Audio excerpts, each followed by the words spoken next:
मसीह के पुरवकार नाम में आज सब मेरी तरफ से आपको बहुत बहुत सलाम कबूल हो। निकालिएगा मेरे साथ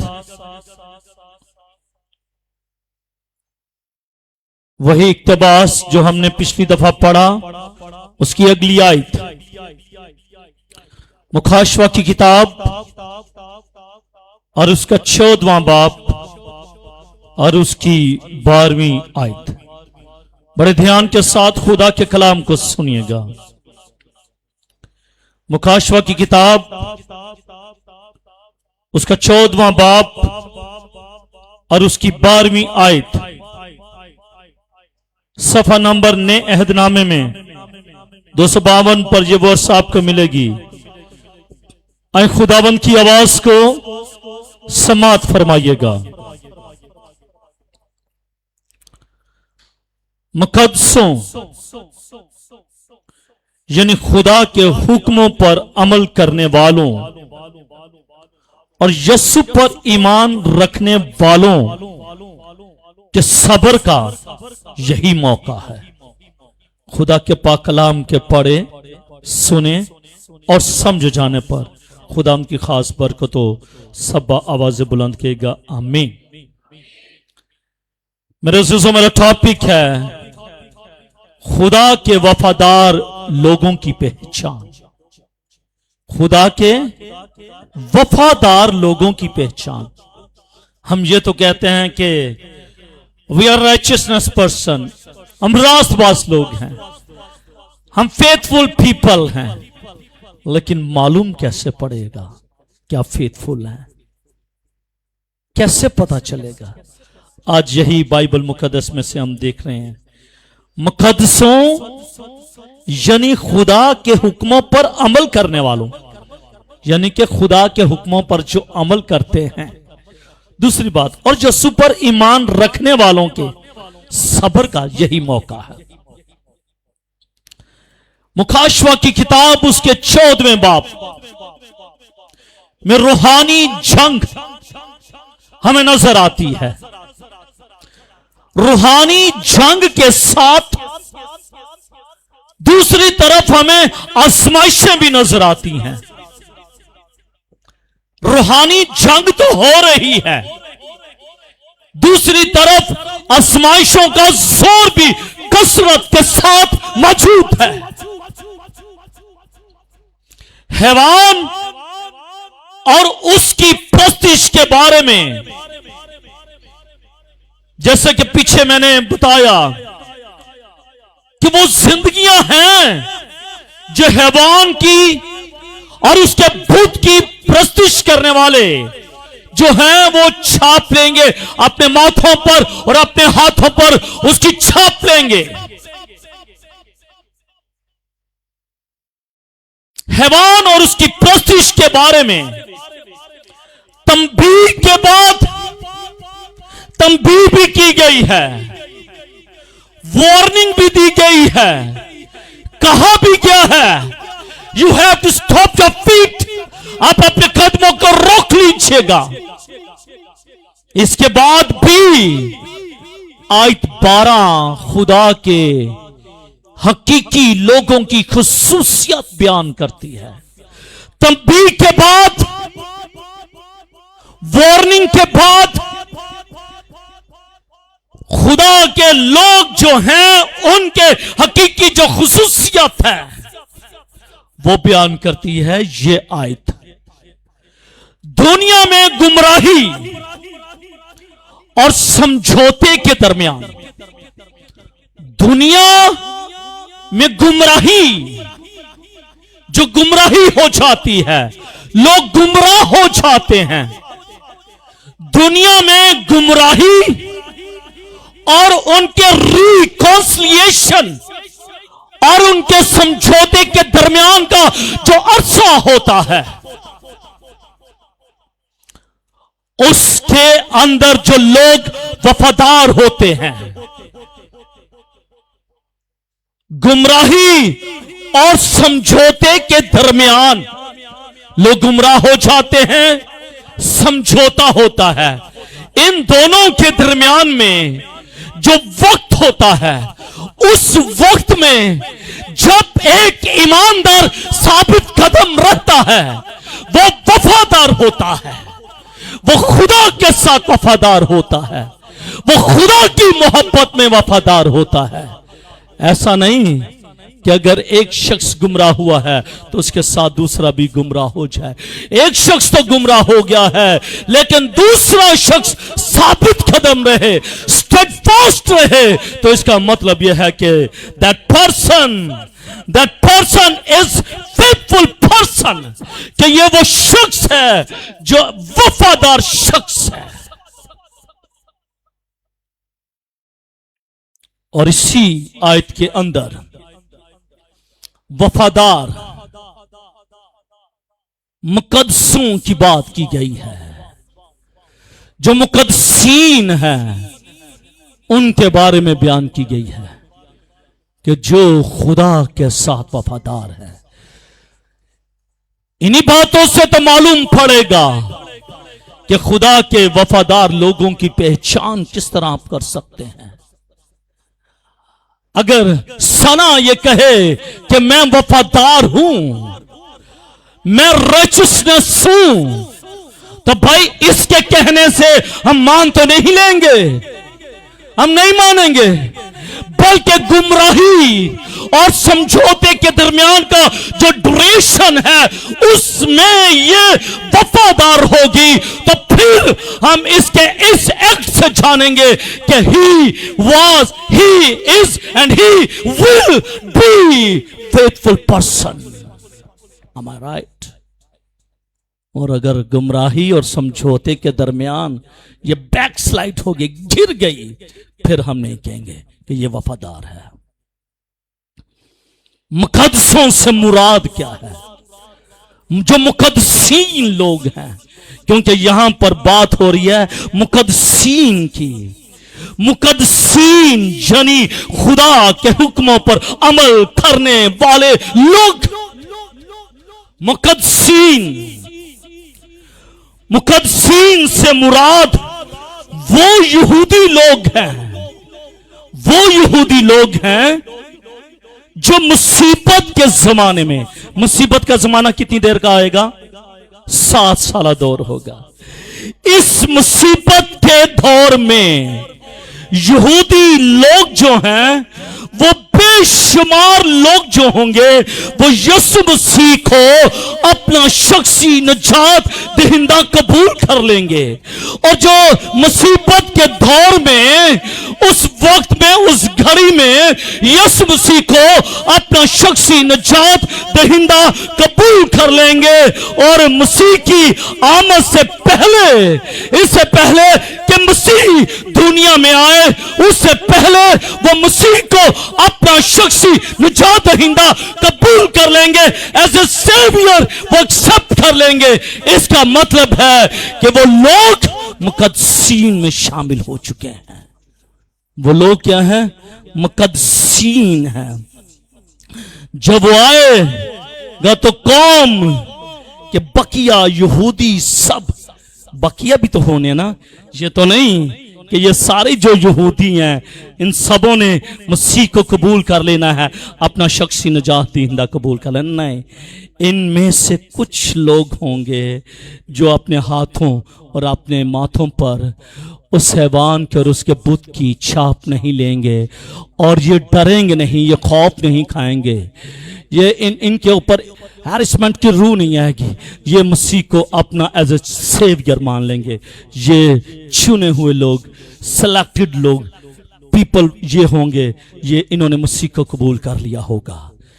अब 7 साल दौर के अंदर अब ये भी तो बाकी है ना, अब इनका क्या होगा?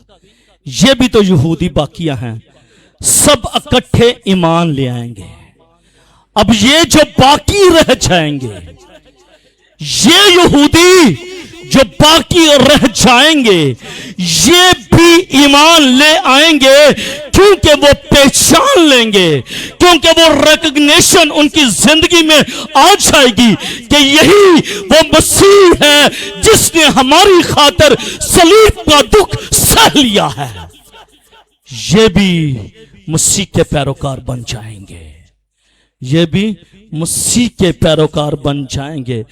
जब इस 7 साला दौर के अंदर, इस 7 साला दौर के अंदर मैंने आपको बताया है कि कितनी ज्यादा परेशानियां, कितने ज्यादा दुख, कितनी ज्यादा तकलीफें, कि उनको ग्रोसरी करने के लिए भी उनके पास कोई ऐसा वसीला नहीं होगा कि वो अपने किचन के लिए, अपने बच्चों के लिए वो ग्रोसरी खरीद कर ला सकें। इससे बड़ी आजमाइश क्या होगी कि उनके बच्चे रोटी मांगेंगे लेकिन इनके पास कुछ नहीं होगा, लेकिन ये मसीह की खातिर सब कुछ सफर करेंगे, सब कुछ बर्दाश्त कर लेंगे। क्यों? क्योंकि ये मसीह से मोहब्बत करते हैं, और जब मसीह की खातिर कुर्बान होंगे वो मुकद्दसीन लोग होते हैं, वो मुकद्दसीन होते हैं जो दुखों में बर्दाश्त करते हैं, जो दुखों में।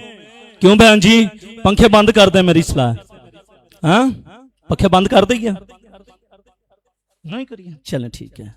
अभी आप कह रहे थे एसी लगवा के दें, एसी लगवा के दिया तो जैसी प्रस्तुति शुरू होनी है, अमर भाई ने प्रस्तुति शुरू करनी है, सब ने सो जाना है, पंखे ही सही हैं। वो लोग जो आजमाइशों में, 7 साला दौर में, आजमाइशों में, दुखों में, तकलीफों में मसीह को नहीं छोड़ेंगे, वो मुकद्दसीन होंगे, वो मुकद्दसीन होंगे। और रोमियो का खत उसके 11वें बाब पर उसकी 26वीं आयत में लिखा है, इस सूरत में तमाम इस्राएल, कितना? तमाम इस्राएल, थोड़ा आधा नहीं, तमाम इस्राएल नजात पाएगा। चनाचे लिखा है कि छुड़ाने वाला सिय्योन से निकलेगा। छुड़ाने वाला किनको छुड़ाएगा? जो आजमाइशों में, मुश्किलात में, परेशानियों में, दुखों में, नामुनासिब हालात में से गुजर रहे होंगे, उनमें से उनको वो छुड़ाएगा और बेदीनी में याकूब से दफा करेगा, और बेदीनी को याकूब के घराने से दफा कर देगा। वो बेदीनी खत्म हो जाएगी, दीन का दौर दौरा होगा। वह मसीह सब लोगों को बचा लेगा, छुड़ा लेगा। आखिरी 3.5 सालों में, आखिरी 3.5 साल होंगे जो उनसे 7 साला दौर में, जो आखिरी 3.5 साल होंगे, जो मुसीबत बर्दाश्त करनी पड़ेगी वो बहुत ज्यादा होगी, वो बर्दाश्त से बाहर होगी। जो इस 3.5 सालों का दौर होगा, उसमें जो मुसीबत होगी वो बर्दाश्त से बाहर होगी। आज लोग ये कहते हैं, भाई जी मेरी बर्दाश्त तो बाहर हो गया है, मेरी बर्दाश्त से बाहर हो गया है। तो अगर आज के दौर में जो मुसीबत पड़ी है वो आपकी समझ से बाहर हो गई है, तो जो 3.5 साल के दौर का आखिरी सिनेरियो होगा उसमें तो आप झटके से गिर जाएंगे, झटके से गिर जाएंगे। फिर किस तरह आप मुकद्दसीन ठहरेंगे भाई? It's very hard, it's very hard, it's very tough.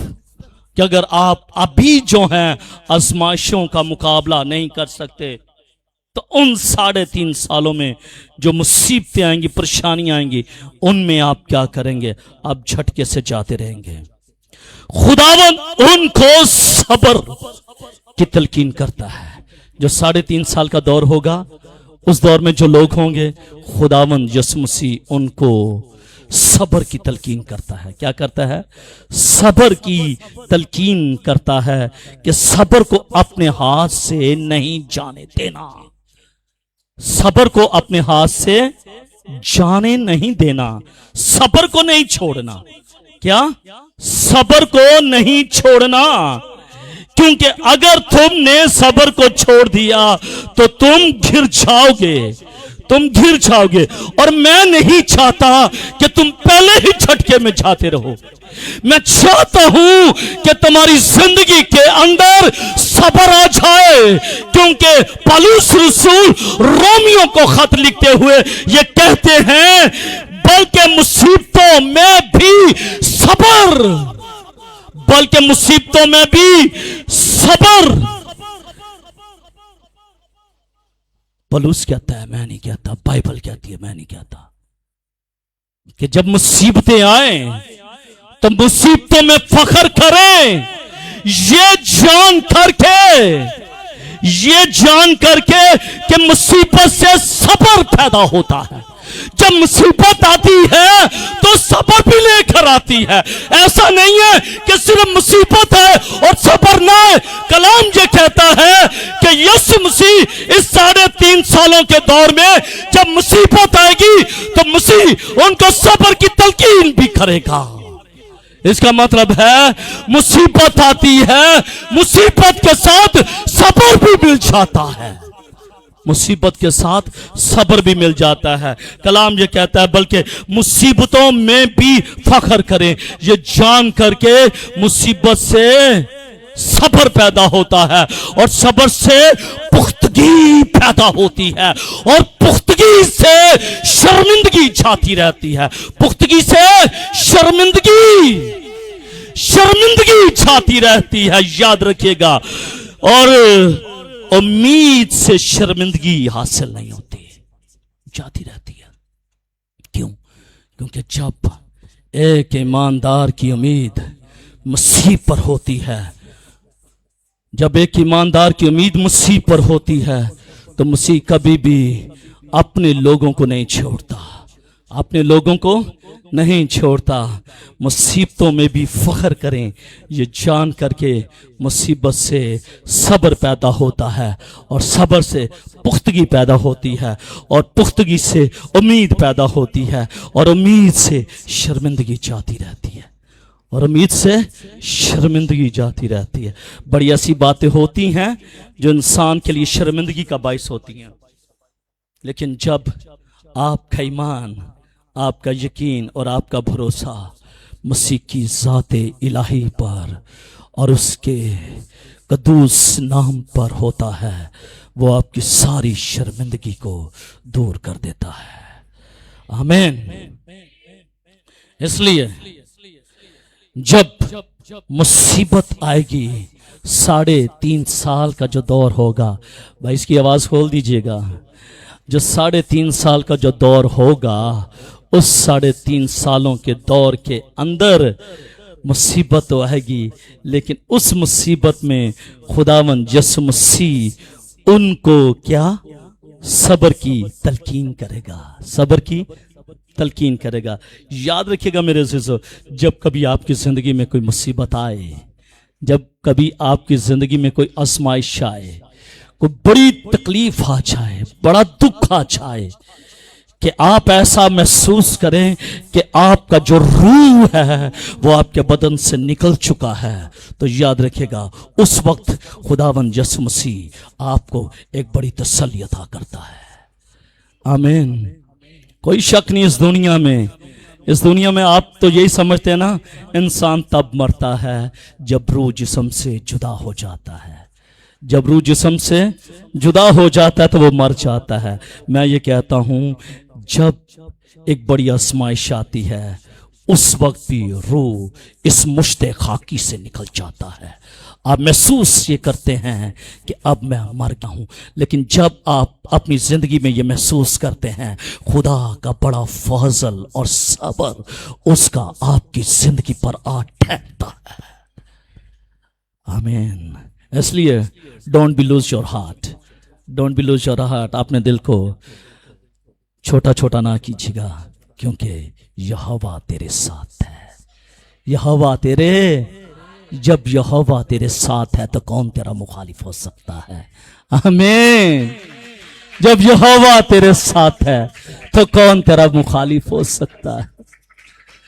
बस इस बात को अपनी दामन से अपने पल्लू से बांध लीजिएगा कि जब यहोवा की कुदरत, यहोवा पाक खुदा एक शुदाई एदोनाई यहोवा तेरे साथ है तो कौन तेरा मुखालिफ हो सकता है? कोई नहीं। ना हुकूमतें, ना रियासतें, न काल, न नंगापन, न तलवार, कोई तेरा मुखालिफ नहीं हो सकता। आमीन, हालेलुया। खुदा के वफादार लोगों की पहचान यही है भाई। खुदा के वफादार लोगों की पहचान है ये। क्यों सनाबाजी? खुदा के वफादार लोगों की पहचान ये है कि वो मुसीबत के दौर में खुदा के सब्र को जब अपनी जिंदगी में ले लेते हैं तो फिर वो मुकद्दसीन में शामिल हो जाते हैं। फिर वो मुकद्दसीन में शामिल हो जाते हैं। सेंट्स, यहां पर कैथलिक्स भी बैठे हैं, ऐसा ही है। यहां पर कैथलिक्स भी बैठे हैं, सेंट्स को बड़ी प्रायोरिटी देते हैं। माय मदर इज आल्सो, मेरी मां भी बड़ी सेंट्स को प्रायोरिटी देती थी। क्या मुकद्दसीन जो हो गुजरे हैं उन्होंने कुर्बानियां नहीं दी भाई? उन्होंने टिल द लास्ट ब्रीथ उन्होंने कुर्बानियां दी हैं, इसीलिए तो आज वो मुकद्दसीन की लिस्ट में शामिल हैं। तो भाई अगर उन्होंने दी हैं तो फिर अगर उनकी जिंदगी में आजमाइशें आई हैं तो मेरे और तेरी जिंदगी में भी आजमाइशों का आना जरूर है। Hallelujah, hallelujah. ये मुसीबत का वक्त थोड़ा सा होता है। मुसीबत आती है, मुसीबत के साथ यीशु मसीह सब्र की तलकीन करता है। अब तलकीन के साथ होता क्या है? ये जो ड्यूरेशन होता है ये थोड़ा सा होता है। ओके, ये ड्यूरेशन कितना होता है? थोड़ा होता है, ज्यादा नहीं होता है। ठीक है? क्यों? क्योंकि यीशु मसीह ने तो सब्र दे दिया है। यीशु मसीह सब्र देने वाला है। अब वो कितनी देर सब्र देगा? उसे ये भी पता है कि ये ह्यूमन नेचर है, ये इंसान है। और वो कलाम ये कहता है कि वो इंसान की बर्दाश्त से बढ़कर उसकी आजमाइश भी नहीं करता। हाँ भाई, वो सब्र देता है, आजमाइश भी आती है, लेकिन उसे ये भी मालूम है कि आप इंसान भी हैं, इसलिए वो जो ड्यूरेशन होगा वो थोड़े वक्त का होगा। वो थोड़े वक्त का होगा। इसलिए परेशान होएगा कि पता नहीं कितनी बड़ी आजमाइश का मैंने सामना करना है और कितनी देर करते रहना है। खुदावंद आपको आजाद कर देगा, खुदावंद आपको आजाद कर देगा। हालेलुया। आप दलेर हो जाएंगे, आप पुख्ता हो जाएंगे, मजबूत हो जाएंगे। खौफ ना कर। खौफ आगे क्या है? हरासा ना हो। आगे खुद जहां जहां तू जाएगा तेरे साथ जाएगा। आमीन। जहां तेरे पांव का तिलवा टिक जाएगा वो जगह मैं तुझे दे दूंगा। आमीन। इसका मतलब है God is walking with us.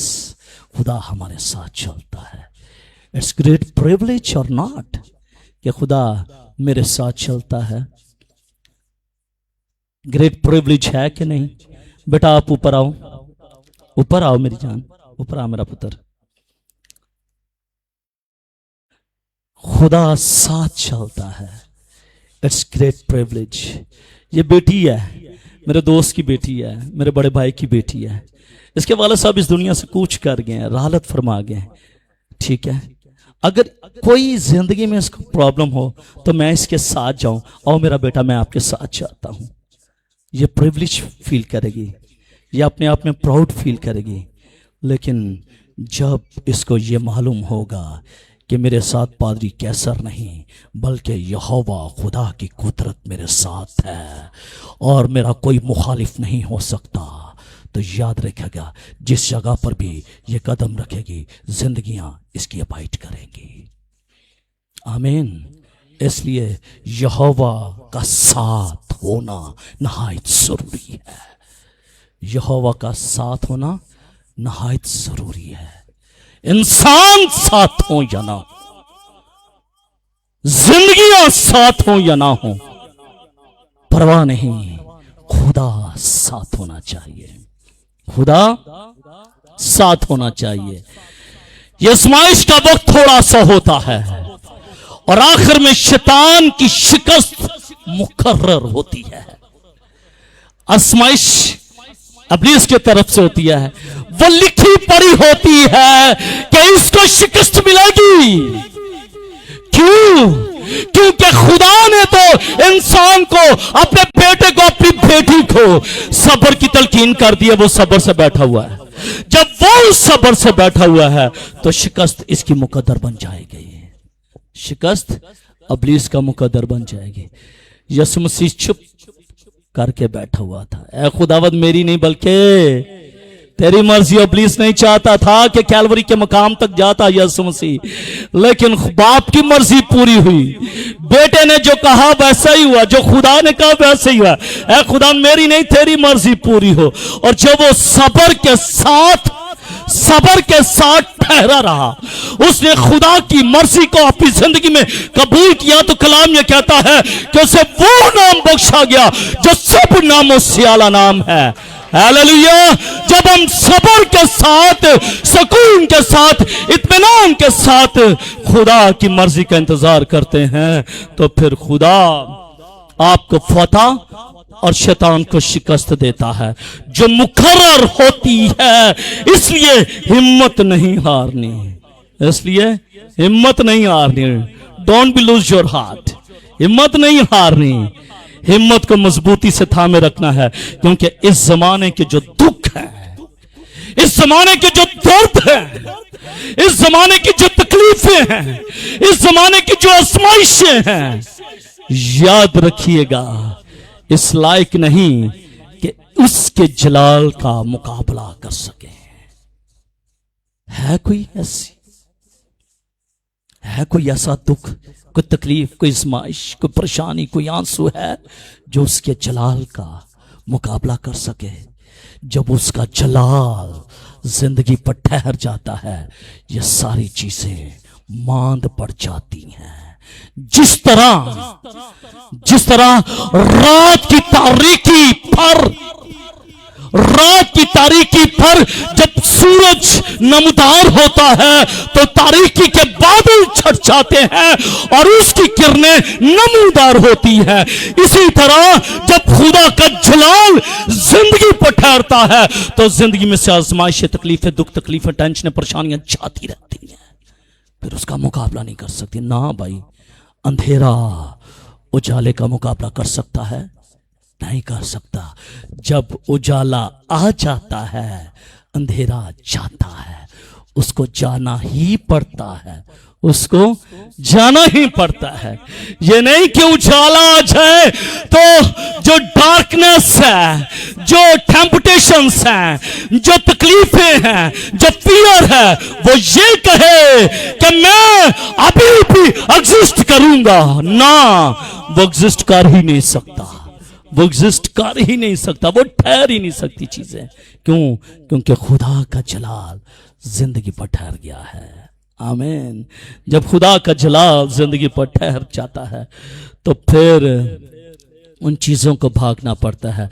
Romeo का खत उसका 8वां बाब और उसकी 18वीं आयत में लिखा है, क्योंकि मेरी दानिश्त में, पौलुस कहता है कि मेरी दानिश्त में इस जमाने के जो दुख हैं, जो दर्द है, इस लायक नहीं है कि उसके जलाल का मुकाबला कर सके, उसके जलाल का मुकाबला कर सके जो तुम पर जाहिर होने वाला है। इसका मतलब है ये बड़ी उम्मीद हमारे पास है कि खुदा का जलाल, जब खुदा का जलाल हमारी जिंदगी पर ठहरता है तो क्या आजमाइशें जाती हैं, दुख जाते हैं, तकलीफें जाती हैं, तो क्या जब खुदा का जलाल जिंदगी पर ठहरता है तो क्या नींद भी जाती है कि नहीं जाती? बोलिएगा। इसका मतलब अगर नींद आ रही है तो फिर खुदा का जलाल आपकी जिंदगी पर ठहरा नहीं है। जब दुख और तकलीफें अभी भी बाकी है तो खुदा का जलाल जिंदगी पर ठहरा नहीं है ना। जब खुदा का जलाल ठहरता है, कलाम ये कहता है कि ये चीजें उसका मुकाबला नहीं कर सकती, ये चीजें उसका मुकाबला नहीं कर सकती। भाई क्या कर सकती हैं? नहीं कर सकती। फिर ये भागती हैं, रन अवे होती हैं। ठीक है, क्यों? क्योंकि उसका जलाल जिंदगी पर ठहर जाता है। कितने बजे शुरू किया था? कितना टाइम हो गया? 30 minutes has been past. Yes, अभी तो मैंने एक पॉइंट शुरू किया।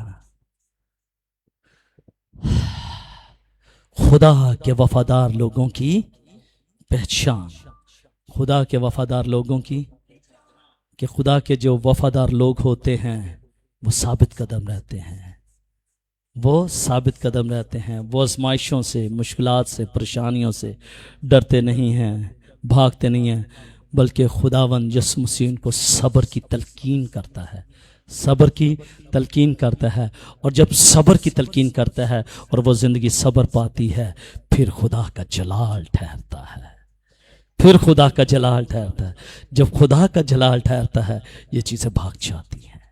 आमीन। ऐसा ना हो, ऐसा ना हो। क्यों बाजी? ऐसा ना हो कि आप भी किन की तरह, कौम बनी इसराइल की तरह। आए, हमारे लिए कब्रें कम थी जो तू हमें यहां पर मरने के लिए ले आया है। ये ना कहिएगा, ये ना कहिएगा। क्या मेरी जिंदगी में पहले आजमाइशें कम थी जो एक और बड़ी आजमाइश मेरी जिंदगी में आ गई? ना कहिएगा, जरूरत नहीं है। Because God knows very well, खुदा बहुत ही अच्छे तरीके से जानता है कि तेरी जिंदगी में आजमाइश आई है।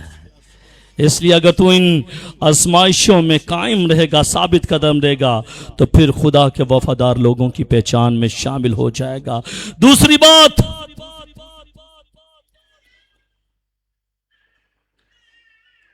मुकद्दसीन का सब्र क्या है? यह तो मैंने बताया मुकद्दसीन से मुराद क्या है। अब दूसरी बात, मुकद्दसीन का सब्र, उनका पैशन,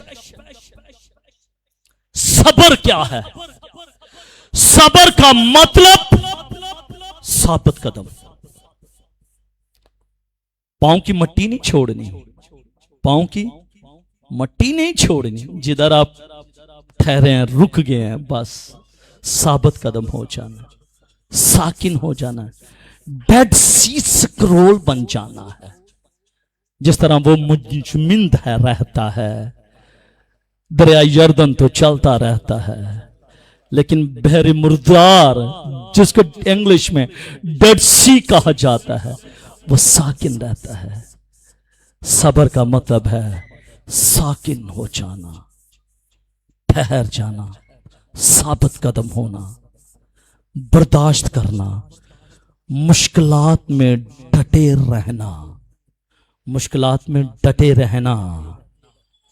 खुदा के लोग आजमाइशों, मुखालफतों और फतनून का सामना करते हैं। वफादारी उस वक्त जाहिर होती है, वफादारी उस वक्त जाहिर होती है जब हालात मुश्किल हों। जब हालात मुश्किल ही ना हो, तो आप ये कि मैं खुदा के साथ वफादार हूं मान लेते हैं। हालात साकिन हैं, आप खुदा के साथ वफादार हैं मान लेते हैं। हालात समूथ चल रहे हैं, आप कहते हैं मैं खुदा के साथ वफादार हूं मान लेते हैं। लेकिन जब हालात जो हैं वो साकिन ना रहे, जब हालात के अंदर तो जलजुल आ जाए, जब हालात के अंदर डामाडोल आ जाए, जब हालात के अंदर अप्स एंड डाउन आ जाए, उतार चढ़ाव आ जाए, तो उन हालात में जब आप ये कहें कि मैं खुदा के साथ वफादार हूं, साबित कदम हूं, तो फिर माना जाएगा कि मुकद्दसीन की जिंदगी के अंदर जो सब्र का उनसर है इस शख्स के अंदर मौजूद है।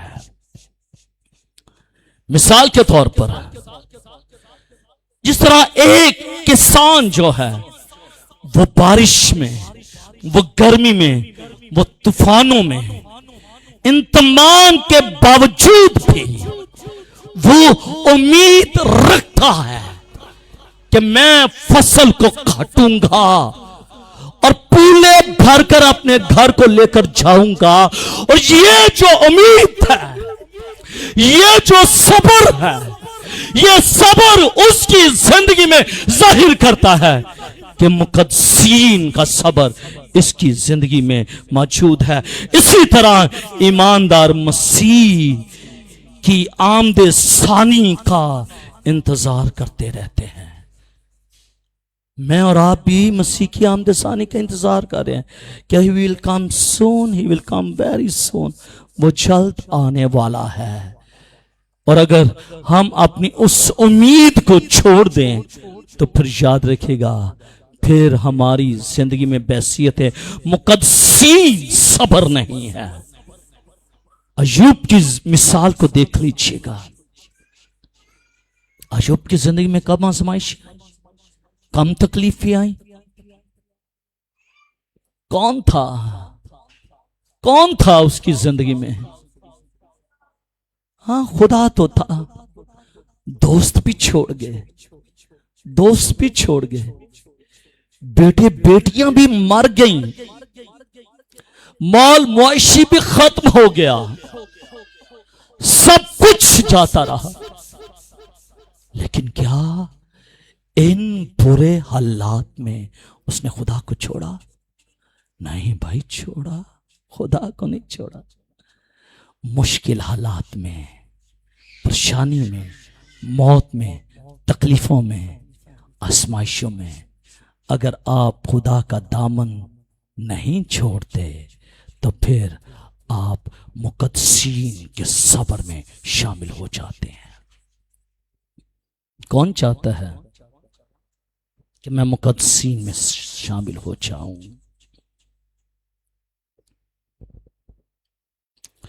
मुश्किलात के दौरान हिम्मत ना हारिएगा। मुश्किलात के दौरान हिम्मत ना हारें। खुदा उन लोगों को बरकत देता है जो आखिर तक साबित कदम रहते हैं, जो आखिर तक साबित कदम रहते हैं। खुदा उनको बरकत देता है जो साबित कदम रहते हैं। और जो साबित कदम नहीं रहते, मुश्किलात में, परेशानियों में, दुखों में, तकलीफों में जो भाग जाते हैं, जो साबित कदम नहीं रहते, फिर मुकद्दसीन की लिस्ट में वो शामिल नहीं हो पाते। तीसरी बात, मुकद्दसीन की फरमाबरदारी। मुकद्दसीन की फरमाबरदारी। खुदा के हुक्मों पर अमल करते हैं जो लोग, खुदा की पैरवी करते हैं जो लोग, खुदा की अबाइड करते हैं जो लोग, खुदा के पीछे चलते हैं जो वो लोग, हकीकी ईमान फरमाबरदारी पैदा करता है। हकीकी जो ईमान आपकी जिंदगी में है वो फरमाबरदारी पैदा करता है। अगर इस बेटी की दिल के अंदर ये ईमान ही नहीं है कि पादरी कैसर मेरा स्पिरिचुअली फादर है, तो फिर कभी भी ये मेरी फरमाबरदारी नहीं करेगी। ये कभी भी मेरी फरमाबरदारी नहीं करेगी। ये फरमाबरदारी उसी वक्त करेगी जब इसकी जिंदगी के अंदर ईमान होगा। और ईमान भी क्या कि pastor Kaiser he is my spiritual father.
मोहब्बत का सबूत मिलता है।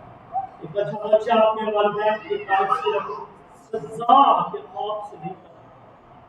अगर ये बेटी जो है, ये मेरी अताइद जो है, मेरी फरमाबरदारी, मेरी ताबेदारी जो है, ये सिर्फ और सिर्फ सजा के साथ नहीं बल्कि मोहब्बत और एहतराम के साथ करती है। तो इसका मतलब ये हुआ कि ये मेरी फरमाबरदारी है, ये मेरी फरमाबरदारी है। तो मेरे अज़ीज़ों, याद रखिएगा, कलाम मुक़द्दस में लिखा है यूहन्ना उसके 14वें बाब उसकी 15वीं आयत में, अगर तुम मुझसे मोहब्बत रखते हो तो मेरे हुक्मों पर अमल करो।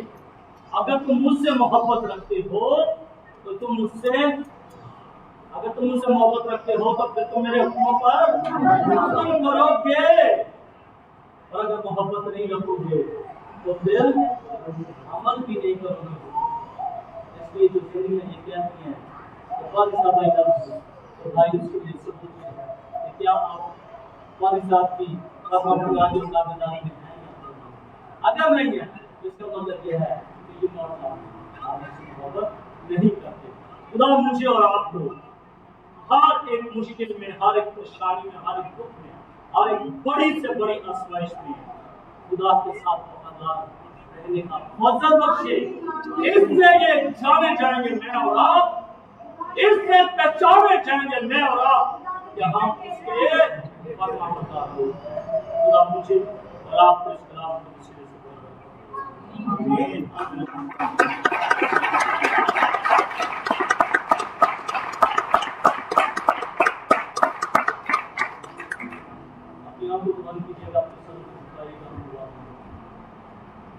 आसमानी खुदा यीशु के नाम के वसीले से आज सब तेरी पाक हुजूरी में खुदा हम झुके पड़े हैं। हमने प्रस्तिश किया, हमने कलाम को सीखा, तूने कलाम किया अपने औलाद में से, अपने सहाय में से, बिला खता कलाम में से, जिंदगी बख्श कलाम में से, मौतगर कलाम में से तूने खुदावन कलाम किया। तू बोला वफादार लोगों की पहचान तब होती है जब वो आजमाइशों में हमेशा उसके साथ रहते हैं, वफादार रहते हैं। बस खुदा मुझे और खुदा मुझे को फजल बख्श दे कि हम हमेशा खुदा की पहचान में गहरे होते चले जाएं और हमारी जिंदगी से बड़ा नाम कमाएं।